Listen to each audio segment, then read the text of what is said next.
kita baru nak masuk balik. Okey. Okey, alhamdulillah. Baik. Kita nak lihat pada apa? Penceritaan tentang ayat ni. Baik. Allah cerita tentang dan orang yang beriman yang telah diturut oleh zuriat keturunannya dengan keadaan iman, kami telah hubungkan ataupun kami himpunkan zuriat keturunannya itu dengan mereka di dalam syurga. Baik, ini cerita kat mana? Cerita kat dalam syurga. Dalam syurga. Kita dah berada dalam syurga ke? Belum. Belum. Kecuali yang orang rasa dunia ini adalah syurga. Kan? Dia dah katalah saya dah berada di syurga kan. Tapi tidak kan. Dunia adalah syurga kepada siapa? Orang bukan Islam. Untuk orang bukan Islam, orang yang ingkar. Sijnul mu'min wa jannatul kafir. Dunia adalah penjara bagi orang beriman dan syurga bagi orang kafir ataupun orang yang ingkar. Baik. Jadi cerita ayat ni tentang nanti di syurga. Maknanya dah jadi ke belum jadi? Belum lagi jadi. Baik. Tapi kita boleh lihat dalam ayat ni Allah gunakan banyak bentuknya apa? Mati. Pasti terjadi. Pasti. Maksudnya Allah sebutkan. Dan orang yang dulu mereka telah beriman, yang telah diturut oleh zuriat keturunannya dalam keadaan iman. Al-haqna, kami telah hubungkan atau himpunkan zuriat keturunannya itu dengan mereka dalam syurga. Maksudnya yang lebih tepat yang Allah nak sampaikan apa? Kami pasti menghimpunkan zuriat keturunannya itu dengan mereka dalam syurga. Kami pasti. Dia kata pasti.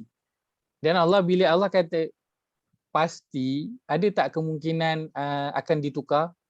Ada tak kemungkinan cancel? Tak. Macam kadang kelas poster dah keluar, link dah bagi, tapi ada kemungkinan tak cancel? Ada kemungkinan cancel pula last minute pula tu. Teruk betul lah ustaz tu. Ni geram ni. Betul geram tu. Tapi bila Allah kata pasti, ada tak mungkin berlaku perubahan? Tak mungkin. Pasti akan terjadi. Maka Allah kata, dia bukan kami telah himpunkan. Ayatnya yang tepat ialah kami pasti himpunkan zuriat keturunannya itu dengan mereka dalam syurga. Walaupun dia beriman tapi banyak buat dosa. Allah kata syarat orang yang tak beriman. Pergi pada bahagian tu. Kita akan pergi pada bahagian tu kejap lagi. Baik. Wa ma alatnahu min amalihim, dan kami telah tidak mengurangi sedikit pun dari pahala-pahala mereka. Maksudnya apa? Kami pasti tidak mengurangi sedikit pun dari pahala-pahala mereka. Maksudnya apa? Orang yang beriman itu, kalau kita cerita tentang mak ayah, dia masuk syurga, keturunan dia pun ikut masuk syurga. Dan keturunannya masuk syurga itu bukannya sebab mengambil pahala daripada mak ayah dia itu, tak. Pahala mak ayah dia tak kurang sedikit pun.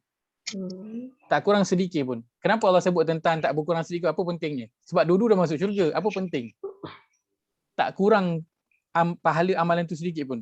Kenapa Allah sebut? Sedangkan semuanya dah sedang berada dalam syurga ni. Apa perlu lagi kepada pahala amal tu? Kenapa? Kerana tingkatkan syurga, tengok tingkatan syurga dia. Benda. Iya. Sebab pahala amal itu menunjukkan tingkat seseorang. Allah tak akan kurangkan pahala mak ayah itu sebab nak bagi dekat anak. Allah tak akan kurangkan pahala anak itu sebab nak bagi ke mak ayah. Apa yang Allah akan buat? Siapa yang duduk tingkat paling tinggi, Allah akan angkat yang lain tu naik sama tingkat tinggi. Tak kurangkan. Kalau mak ayah dia punya syurga tingkat 30, anak dia punya tingkat 10, anak dia Allah akan angkat pergi naik tingkat 30. Kalau anak dia tingkat 30, mak ayah dia berada tingkat 10, Allah akan angkat bagi naik pergi tingkat 30 sama-sama. Tanpa mengurangi pahala sedikit pun. Sebab kalau dia campur, yang ni ambil kat sini, dia akan jadi apa? Yang 30 akan turun ke 15. Yang 15, yang 10 naik atas. Duduk macam duduk break even point yang jadi break even point. Break even point. Tapi tak, punyalah pemurah Allah, dia yang bawah tu dia tolak pinit ke atas. Bukan yang atas diturunkan sikit bagi kat bawah tu naik atas sikit, tak. Bukan macam tu. Sebab tu Allah kata wa ma alatnahu min amalihi min syai'. Kami pasti tak kurangkan pun sedikit amal dia. Sebab apa? Kat dunia dah beramal penat tak? Penat. Tiba-tiba ke akhirat amal kita dikurangkan, bagi kat orang ni, bagi kat orang ni, tension lah jadinya, stres lah. Geram tak? Geram lah. Kerja penat-penat, hujung bulan gaji bagi ke orang lain yang dapat. kita tak dapat. Kan? Stres. Tapi Allah tak buat begitu dengan hamba dia. Apa yang hamba dia dah berpenat lelah kat dunia beramal, Allah akan bagi semua. Allah akan bagi. Tak kurangkan pun. Dia nak ahli keluarga dia masuk syurga, Allah angkat buat naik pindah atas.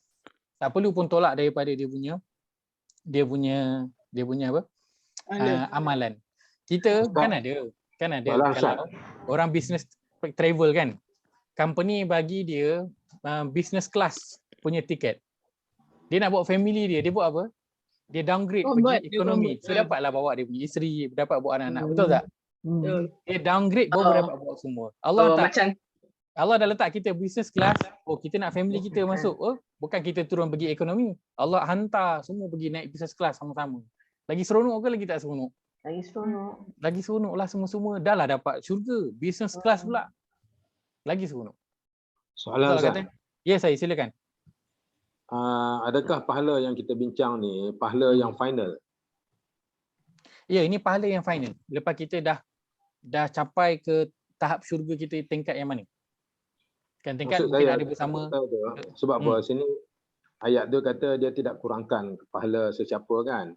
Mana kata ni selepas ditimbang, ditilik, kalau misalnya dia tu orang yang di mana pahalanya ditolak kepada orang yang dia mengata. Kan ada kan Ustaz kita dengar betul itu dah settle awal di mizan. Waktu dekat mizan dah settle awal dulu. Pahala orang ni ada umpat tolak. Ada ngata orang ni tolak. Ada ambil hak orang ni tolak. Tu dah settle dulu kat mizan. Kira macam postmortem lah Ustaz. Ini lepas mizan dah confirm masuk syurga, dah tingkat mana? Kira dah ada kunci bilik lah. Dah ada kunci bilik dah tingkat mana. Dah takkan ada di downgrade, memang dia akan maintain lah dekat situ, bahkan ada kemungkinan dia di upgrade pula. Ada kemungkinan dia di upgrade. Dia tak akan ada downgrade, akan di upgrade sahaja. Nanti betul pahala amalan dia dah confirm dia punya, dah takkan kurang, dah Allah takkan kurang. Dan waktu mizan tu pun apa saja yang hamba itu beramal, Allah akan bagi semua. Semua Allah akan bagi. Tak akan dikurangkan apa pun. Yang dia beramal semua Allah akan bagi. Yang akan jadi berkurang bila dia tolak-tolak dengan yang tadi itulah. Ngata orang ke, hutang ke, ambil hak orang ke, zalimi hak orang dan sebagainya, itu akan tolak lah. Itu bukan bahagian Allah. Itu bahagian salah hamba itu sendiri. Tapi hak hamba itu Allah dah bagi semua. Dia beramal, dia patut dapat 100, Allah bagi 100. Bahkan Allah tambah lebih lagi. Jadi berkurang sebab salah hamba itu sendirilah. Itu bukan bahagian Allah. Silakan. Kalau lah kata dah ada hisap tu, tiba-tiba dia muflis lah. Jadi tapi parent dia memang naik ada dekat syurga, naik ke atas. Boleh ke dia terus ambil dia bawa masuk syurga terus? Boleh, dia ada syafaat nanti. Kan kita ada banyak syafaat kan. Kawan boleh tolong, ahli keluarga boleh tolong. Dari based on ayat ni lah. Based on ayat ni boleh. Boleh ya. Walaupun dia dah kira dah tak ada pahala langsung. Walaupun dia dah muflis, orang lain boleh bagi syafaat lagi pada dia. Banyak syafaat nanti Allah sediakan untuk nak tolong, nak bagi juga masuk. Tapi ni kalau dah katalah parent dia dah ada, memang dia lepas je lah, tak payah apa lagi lah yang. Boleh kalau aja parent dia dah ada, parent dia akan dapat masuk. Cumanya nanti kan anak itu kan, kalau kata parent tu baik kan. Contoh kita parent ni memang orang soleh lah. Tiba anak kita tak apalah, mak ayah aku dah soleh, aku tak apalah. Nanti kat akhirat mak ayah aku tarik aku kan. Baik, untuk kesalahan yang anak tu lakukan, dia akan settle dulu. Lepas tu baru dia akan nanti, kalau datangnya syafaat selepas itu, datangnya rahmat, pengampunan, pertolongan, itu cerita nanti selepas itu. Tapi apa kesalahan, dia kena pergi settle dulu. Kalau yang buruk itu berat, yang baik itu ringan, dia kena pergi merasakan azab tu dulu. Lepas tu barulah nanti akan, dah bersih baru akan dimasukkan lah. Kan? Adapun nanti kalau kata dia baru je masuk dan sebab yang kengkawan yang dalam hadis syafaat yang bagi dia kengkawan, sesama kengkawan punya syafaat tu, kawan dia dah masuk kat dalam tu dah. So bila dia pergi masuk dalam neraka tu, ada yang kawan dia dah azab tu dah sampai dekat buku lali. Ada yang dah sampai kat betis, ada yang sampai dekat peha. Sebab tengok kadar dah berapa lama dah dia dah masuk kat dalam tu. Jadi walaupun mungkin azabnya sikit, baru je sampai dekat buku lali. Dia bukannya azab yang biasa, dia bukan cerita tentang biasa-biasa kan. Ini cerita tentang azab-azab neraka. Sikit saja pun dah cukup menyeksakan lah. Okey, baik. Kullu mri'in bima kasaba rahin. bagi tiap-tiap orang itu dia dapat apa yang telah dikerjakannya. Ini fi'il madhi, telah dikerjakannya cerita tentang kat mana dulu? Kat dunia. Kat dunia. So ini memang fi'il madhi kategori yang pertama, iaitu memang cerita tentang past tense. Cerita tentang kat dunia. Baik. Ayat 22. Wa amdadnahum, dan penduduk syurga itu kami telah tambahi mereka dari semasa ke semasa. Cerita tentang kat mana? Syurga. Nikmat di Allah syurga. kata Allah telah tambah, tapi yang sebenarnya Allah nak bagi tahu apa? Pasti akan tambah. Pasti akan tambah. Dan penduduk syurga itu kami pasti akan tambahi mereka dari semasa ke semasa dengan pelbagai nikmat, dengan buah-buahan, dengan daging dan pelbagai jenis apa sahaja yang mereka ingin. Pada niatan itu. Maka merujuk pada soalan tadi yang Haji Nuriah tanya, ini didapati oleh siapa? Syaratnya ialah apa? Wallazina amanu, dan orang-orang yang dia beriman. Ya. Nanti yang ikut zuriat keturunan yang akan ikut dia itu siapa? Zuriat keturunan juga yang beriman. Jadi syaratnya adalah amalan. Iman. Syaratnya adalah iman untuk nanti sama-sama Allah akan himpunkan. Bahagian Allah kata kami pasti himpunkan kau dengan keluarga kau semua dalam syurga. Kita waktu lepas yang boleh berentas negeri, boleh berentas negara sikit-sikit ni kan. Kan banyak lalu kat Facebook kan, anak-anak prize balik jumpa mak ayah, betul tak? Betul. Kalau kita tengok mana-mana video pun kan, pasti kita akan rasa apa? Mesti rasa nak nangis, betul tak? Kan? Anak balik jumpa mak ayah tu menangis jumpa anak tu berlakon jadi tukang hantar barang lah, tukang nak ambil swab test lah. Kan yang baru ni anak dia kat Singapura, mak dia kat Johor, janji nak jumpa dekat tepi sungai tu, nak lambai daripada jauh. Kan? Sekali anak dia ada betul-betul dekat Johor tu, dia jumpa peluk menangis beria-ia lah. Kita tengok pun sedih. Dan kita tahu dia orang gembira dapat jumpa balik kan. Mak dengan anak dapat jumpa. Kita boleh bayangkan memang dia orang gembira, menangis tu kerana gembira. Bayangkan nanti kita, itulah dia keadaannya nanti, kita nanti di dalam syurga nanti. Jumpa balik dengan anak-anak kita, keturunan cucu semua yang kita seronok kat dunia ni, nanti akan jumpa balik di syurga nanti. Dan perkara itu adakah satu kemungkinan ataupun satu perkara yang pasti? Pasti. Perkara yang pasti akan terjadi. Pasti akan terjadi. So bahagian Allah dah selesai. Allah kata perkara itu pasti akan terjadi, ia pasti akan terjadi. Cuma sekarang tinggal bahagian kita sahaja nak kena buat, nak kena jadi orang yang beriman, nak pastikan zuriat keturunan kita juga adalah orang-orang yang beriman, maka akan dapatlah semua yang pasti. Dan dalam ayat ini Allah letakkan ceritanya tentang syurga, tapi kategori perkataannya fi'il madhi, past tense. Bukan nak cerita tentang perkara yang telah terjadi, tapi Allah nak beritahu apa yang dia cerita dalam ini semuanya pasti akan terjadi.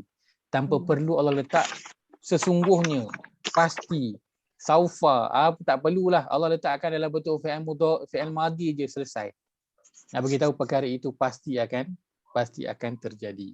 Dan orang yang berada dalam syurga, nikmatnya Allah kata wa amdadnahum, dia pasti akan tambah. Pasti akan tambah. Baik. Nah, soalan saya tadi Ustaz yang pasal mudhari' ujung tu nak pergi ke situlah tu. Baik. Ini semua fi'il madhi. Tiba-tiba kita perasan alamak dekat di hujung fi'il mudhari'. Kenapa pula yang ni fi'il mudhari'? Adakah ni tak pasti? Kan yang tadi pasti, yang ni tak pasti ke? Kenapa?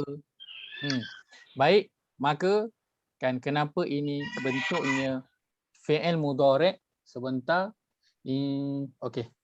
Kenapa bentuknya fi'il mudhari'? Sebelah ni pun yatanaza'un, sama bentuknya fi'il mudhari'. Yatufu, sama bentuknya juga adalah bentuk fi'il mudhari'. Kenapa dicampurkan fi'il mudhari', fi'il madhi dan juga fi'il mudhari' dalam penceritaan ayat? Itu insya-Allah kita akan sambung pada sesi akan datang. Allah. Pula dah. Aduh, tak boleh tidur malam ni Ustaz. Sambung sesi akan datang insya-Allah.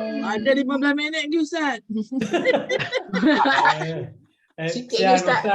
Boleh tu Ustaz. 1, 2, 3, 4. Sikit itu Ustaz. Sikit lagi Ustaz. Kita simpan di jawapan tu minggu depan lah supaya kita boleh cerita tentang minggu depan kita akan ambil tentang fi'il mudhari' pula. Panjang ke ceritanya tu Ustaz? Panjang ke ceritanya yang part tu? Ceritanya nanti kita akan ambil satu poin khas untuk fi'il mudhari' sahaja. Dia akan makan masa, kita akan ambil masa jugalah. Itu. Okey. Boleh. Kalau tak boleh tunggu tak apa. Kita buat sesi ekstra. Kasihan Ustaz. Semalam dah lah. Semalam dah lewat. overtime. Pukul 11. Baik, boleh? Sebab saya tak nak nanti kita cerita separuh-separuh tak seronok. Kan kita cerita habis semua. Kita boleh tengok nanti ayat itu dan ayat-ayat yang lain mudah kita sekali cerita. Kalau tak nanti separuh sini, nanti separuh lagi minggu depan.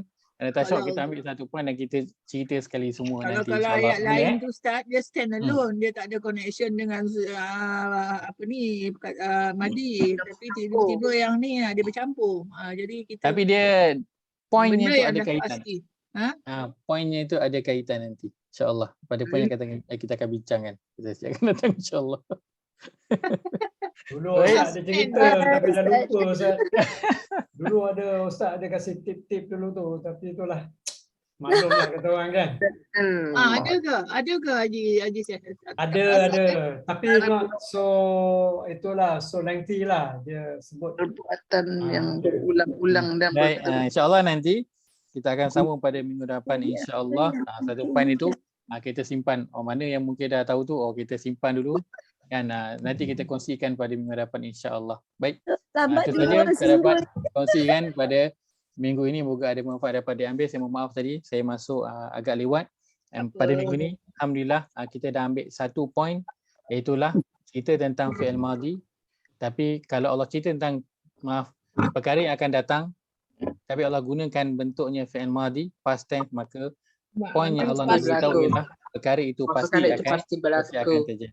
Maka beberapa hari yang ada ni kita boleh mencari-cari perkataan yang bentuknya dalam bentuk dalam past tense dan cerita akan datang. Ceritanya banyak. Pada surah Ghafir ada. Pada penghujung surah Ghafir ada. Nanti pada surah 23 surah Mukminun ada. Ataupun kita nak cari pada surah-surah yang kita familiar pun boleh. Cari pada surah Sajdah, surah Al-Mulk, Insan. Surah Al-Insan pun ada. Surah Al-Insan, betul.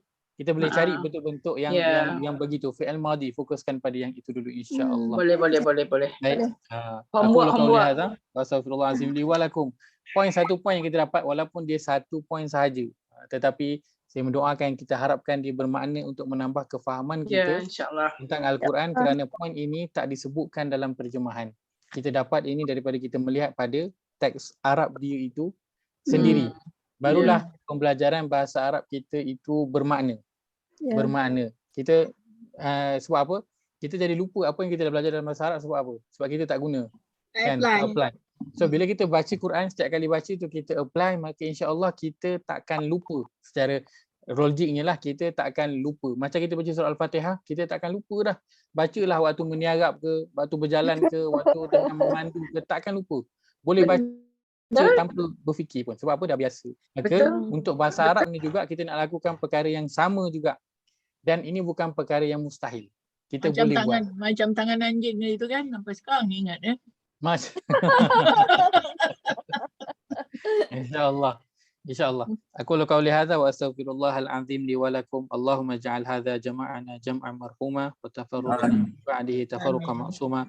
Allahumma inna na'udzubika min ilmin la yanfa', min qalbin la yakhsha', min nafsin la tashba', min da'watin la yustajabu laha. ربنا اغفر لنا ولإخواننا الذين سبقونا بالإيمان ولا تجعل في قلوبنا غلا للذين آمنوا ربنا إنك رؤوف رحيم. ربنا آتنا في الدنيا حسنة وفي الآخرة حسنة وقنا عذاب النار. وصلى الله على نبينا محمد وعلى آله وصحبه أجمعين. والحمد لله رب العالمين. Kita tutup majlis kita dengan tasbih kifarah.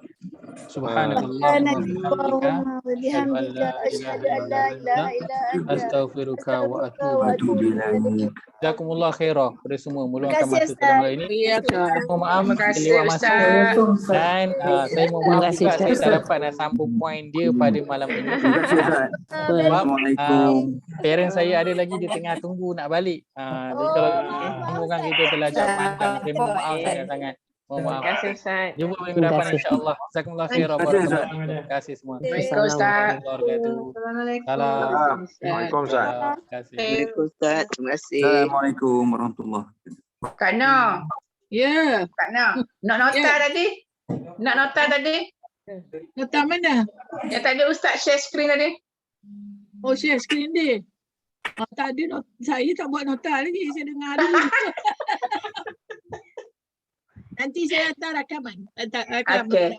Alright. Okey, Assalamualaikum. Malam Malam besok lagi ada. Malam besok. Oh, kita tetap malam dengan Ustaz Faiz lah.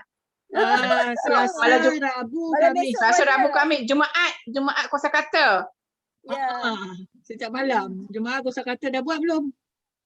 belum. Tak ada masa nak buat dah. Kalau buat berantu tu, tak mau stop.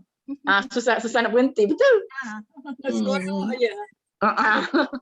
Okey, Nak- end meetingnya. Nak tarik suara je, nak tarik suara. Boy. Hebat Taranum. Taranum ah. Okey, Assalamualaikum. Waalaikumsalam. Terima kasih Kak. Terima kasih. Okay. Terima kasih. End meeting ya. Uti pun ada tu. Okey. Terima kasih Uti. End the meeting.